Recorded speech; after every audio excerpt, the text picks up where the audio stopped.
Community leaders in Leicester have called for an immediate end to violent clashes between Hindu and Muslim groups in the city.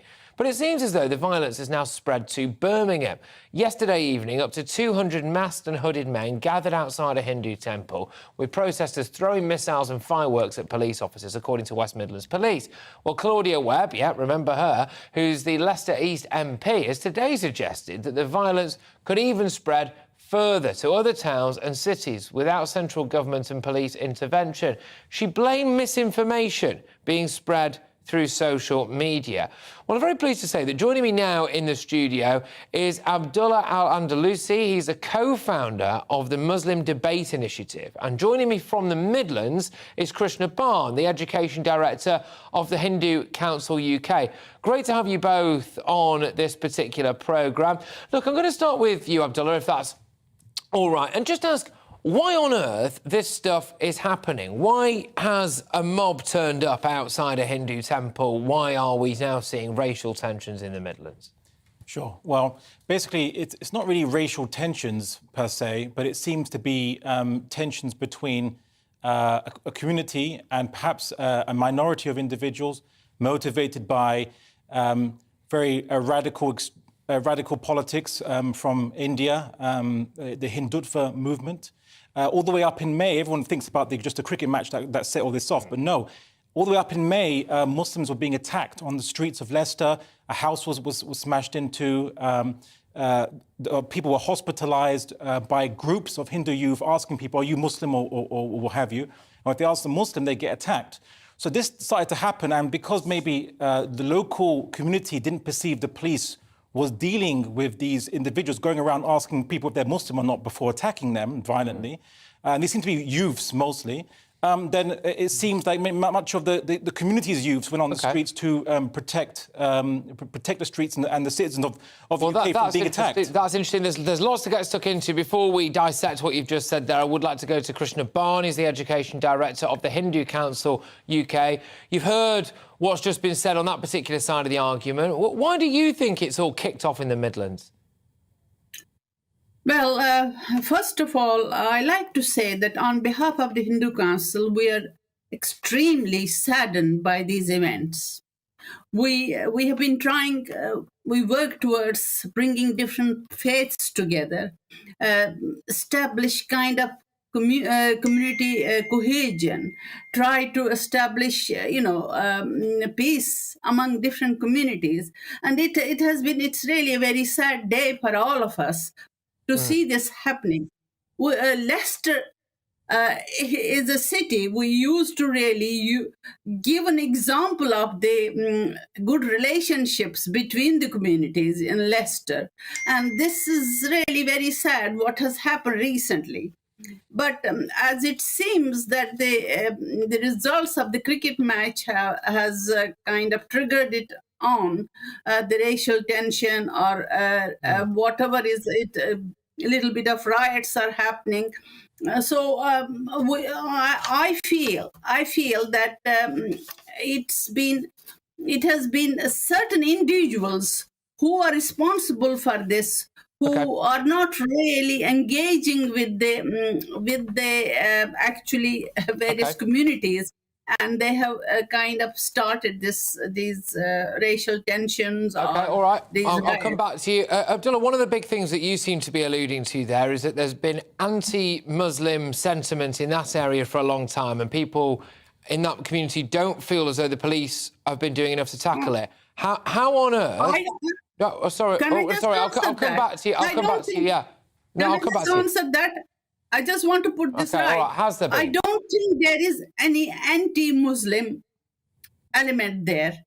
I think it's just, I see it, that some of the individuals, maybe mostly youngsters, have really got the situation out of control. Right. Okay. Sometimes youngsters get they're highly strung, they get emotional.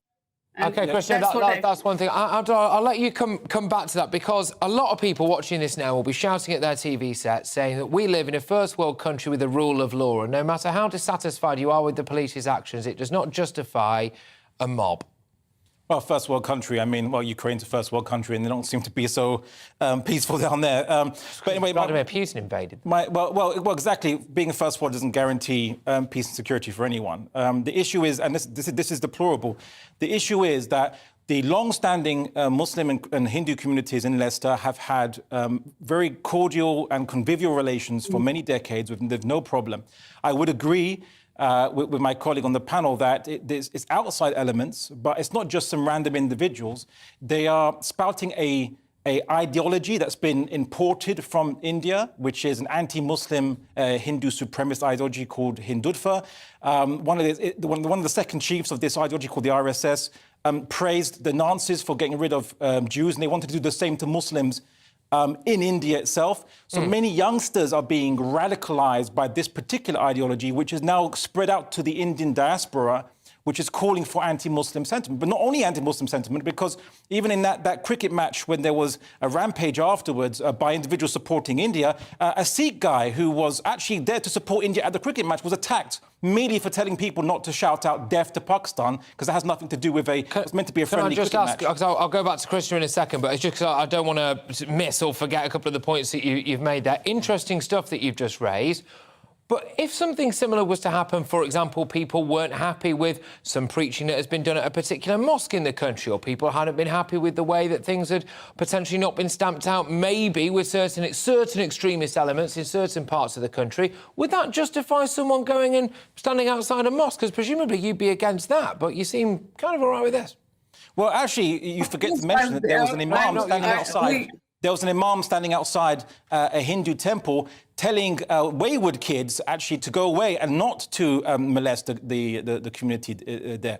So that's been missed out. That was actually covered on TV, by the way, but it just seems to be forgotten. There's actually, the Muslim community has been trying to calm down the youths who were sick and tired of seeing many of individuals being beaten up by mobs of angry Hindutva-motivated youths. Okay. And because the police haven't been dealing with this since May, it has been led to spiral out of control, unfortunately. OK, all right. Well, Krishna, I'll come back to you now, because we've heard rather a lot from Abdullah there. I mean, you know, what's your take on all of this? Because it does seem as though what our chap here is trying to say is that this has been incited by elements of the Hindu community. You need to get a grip because the police won't be getting a grip of it. And by the sounds of it, this kind of reaction is only going to continue until it stops. Well, by a minority of the Hindus. A minority. I don't want to blame anybody here. I think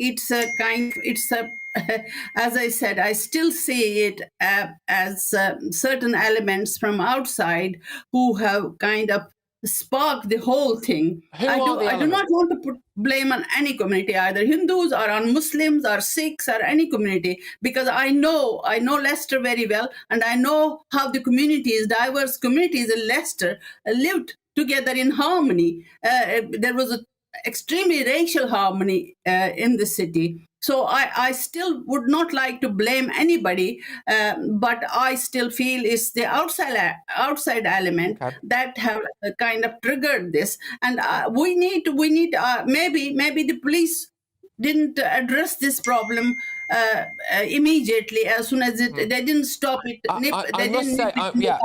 I must say, Abdullah, I was rather concerned when you didn't appear to condemn the fact that just because the police hadn't dealt with this, that things maybe will be taken into, well, really, a mob's hands. I don't really think that's the way any of us want to operate in this country. But what are the solutions, Abdullah? Because we cannot. It should be implied. You should assume that I condemn it. And if I don't, I asked you, and I didn't say yes. So I said it was deplorable. Did you not hear me say that? No, I didn't hear you say that. To be perfectly honest. Well, it's recorded now. You can. That's all right. That's fine. If I missed it, I missed it. But I did ask you about it. But what do you think of the solutions are going forward now? Because we can't keep having this happening, can we? This kind of stuff.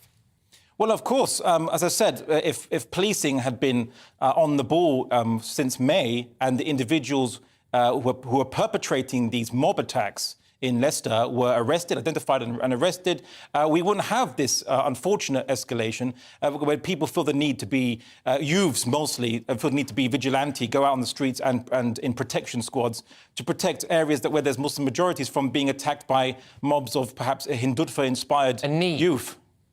You said a need. Is there a need for it? No, I'm saying they perceived. If they perceived it was a need. Unfortunately, I want the police to be to be there managing law and order. You know, call it a radical opinion, but the police should be the ones maintaining everyone's protection and the guaranteed right for everyone to go out safely, be they Muslim, Christian, Hindu, Sikh or whoever. Okay, Krishna, what do you think the solutions need to be here? You've obviously heard from Abdullah. What's your view? Because people are concerned. Claudia Webb, for example, the MP, is concerned that this could spread not just from Leicester to Smethwick, but across the Midlands, across the country. We need to get this sorted. So how can it be resolved for you? I agree with my colleague. First of all, it's the police. They need to, first of all, restore some peace. They need to work hard at it.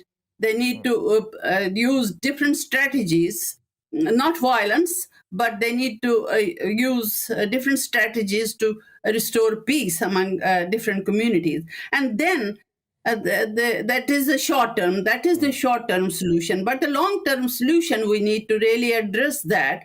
We need to get different faith leaders of different different faith leaders of various communities together, sit together, and really find the solution, find the strategies to address this, the long-term issue of this restoring peace. And also for young people, I would, as an educationist, I would suggest workshops. I would suggest some kind of engaging them with certain educationists to address the problem. Very quickly, sorry, I'm just going to ask you both the same question, OK? So one after the other. Abdullah, I'll start with you. There are certain concerns amongst some people, not all at all, that this is maybe a sign that multiculturalism, integration, is not working particularly well in British society. How would you respond to that? Abdullah first. Well, if you should go back into history, they've been saying this for 200 years. We've been having immigration, Irish immigration, Jewish immigration, Italians, Turkish. We've had all kinds of people from around the world come to this country for the last 200 years.